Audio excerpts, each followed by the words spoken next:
जय जिनेन्द्र, सुप्रभातम। देखिए, आज हम द्वितीय अध्याय के अंदर बिलस्य वाणी न कदापि मे श्रुता, द्वितीय अध्याय के अंतर्गत क्या है, शीर्षक का नाम हमारा बिलस्य वाणी न कदापि मे श्रुता, बिल से मैंने कभी वाणी को नहीं सुना। तो ये यहाँ पर विष्णु शर्मा द्वारा रचित एक कथा है, जो विष्णु शर्मा जो पंचतंत्र ग्रंथ है उसके लेखक है। उन्होंने एक कथा के माध्यम से हमें एक बौद्धिकता प्रदान की है। तो इस कथा में हमें देखना है कि सूझबूझ से जो व्यक्ति काम करता है, जो समझदारी से काम करता है, वो हमेशा अपने लक्ष्य को, अपने जीवन को आगे बढ़ाता है, अपने जीवन को बचा पाता है।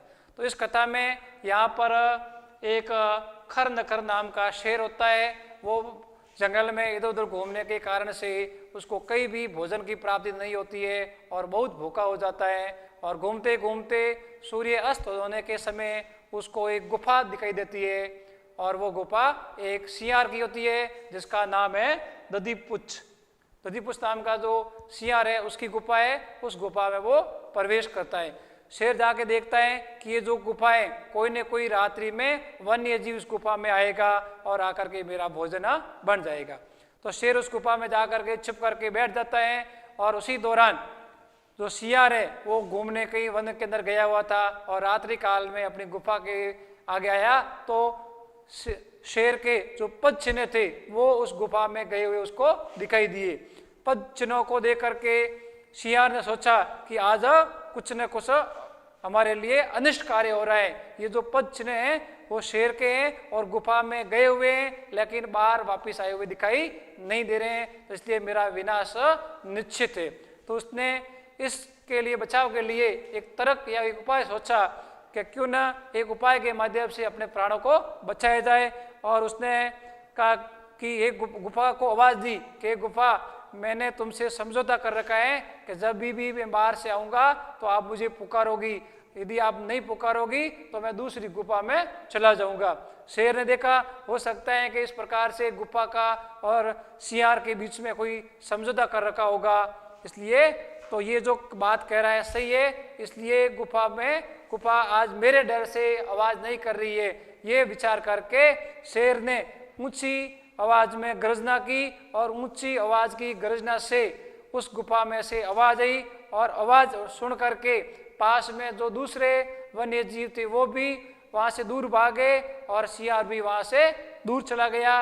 इस प्रकार से उसने अपने प्राणों की रक्षा कर ली। उसने बताया है कि मैं इस वन में रहते हुए वृद्ध हो गया हूँ, वृद्धावस्था तक पहुँच गया हूँ, लेकिन मैंने बिल से कभी वाणी को नहीं सुना। इस प्रकार से सियार अपनी सूझबूझ के कारण से अपने प्राणों की रक्षा कर लेता है। तो आइए इस पाठ के अंतर्गत हम देखते हैं।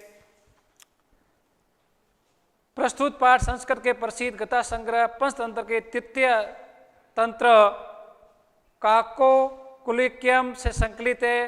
पंचतंत्र में मूल लेखक विष्णु शर्मा है। इसमें 5 खंड है जिन्हें तंत्र कहा गया है। इनमें से गद्य पद्य के रूप में कथाएं दी गई है, जिनके पात्र मुख्य पशु और पक्षी है। तो ये इसका सार जो है वो भी हिंदी में दे रखा है। तो कई बार संस्कृत में पाठ परिचय दे रखा है, लेकिन इसमें ये हिंदी में दे रखा है, तो सीधा आपने इसको देख लिया है।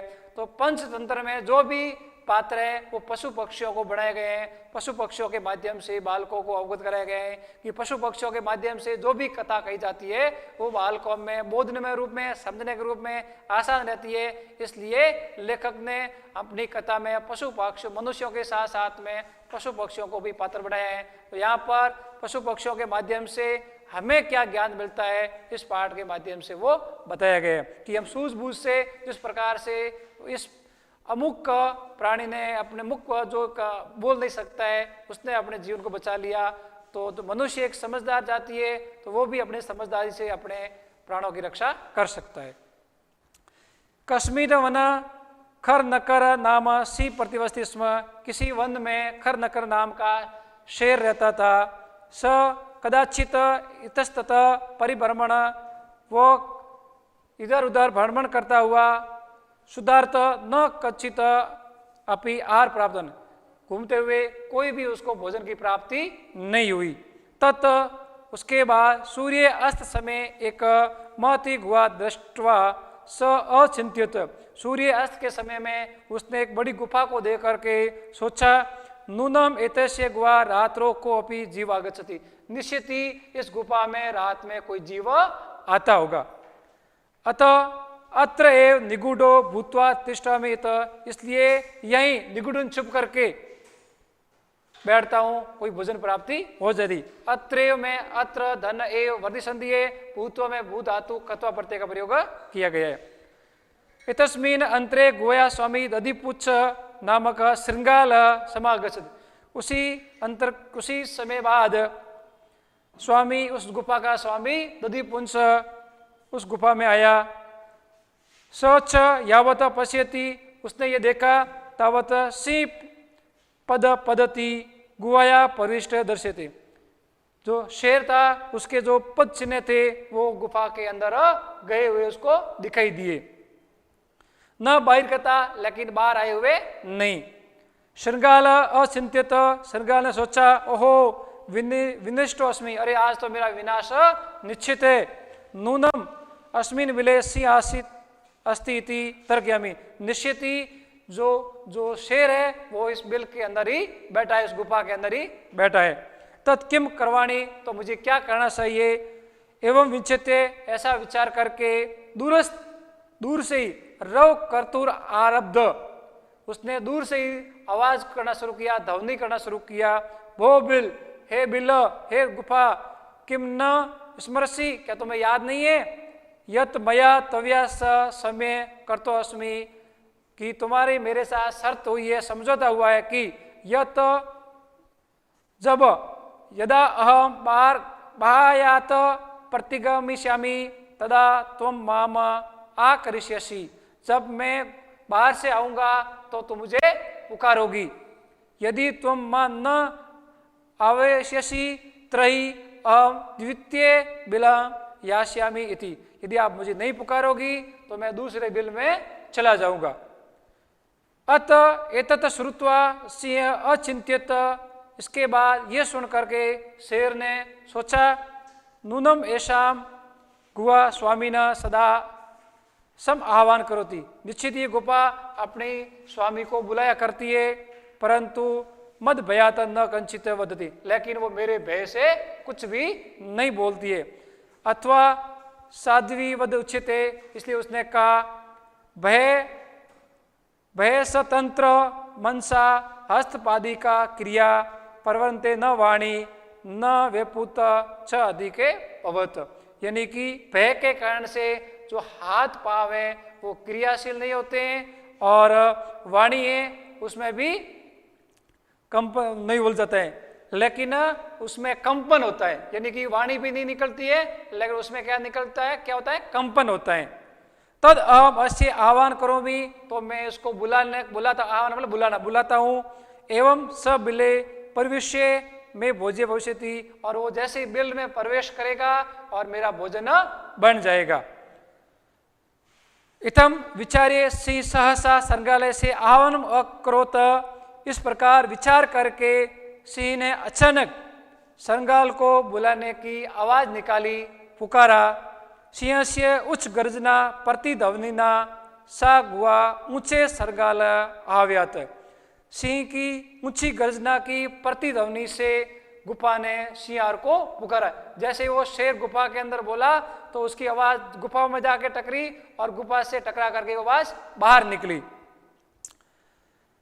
तेन अन्य अपि पशु भयभीता अभवन, इसकी गर्जना से अन्य जो प्राणी थे, जो जीव थे, वो भी भयभीत हो गए। और संगाल अपि तत् दूर पलायना, और संगाल भी वहां से दूर भाग गया, दूर चला गया। और दूर जाते हुए उसने एक श्लोक के माध्यम से कहा, अनागत यह करुते सशोभते, विपत्ति आने से पहले जो व्यक्ति, जो कोई भी प्राणी होता है उसका उपाय ढूंढ लेता है वो सुशोभित होता है।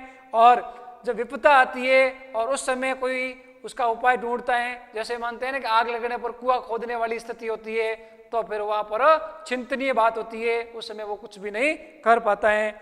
वने अत्र संस्तस्ते समागत्य जरा, वन में रहते हुए मैं यहाँ बूढ़ा हो गया हूँ, वृद्धावस्था को प्राप्त कर लिया है।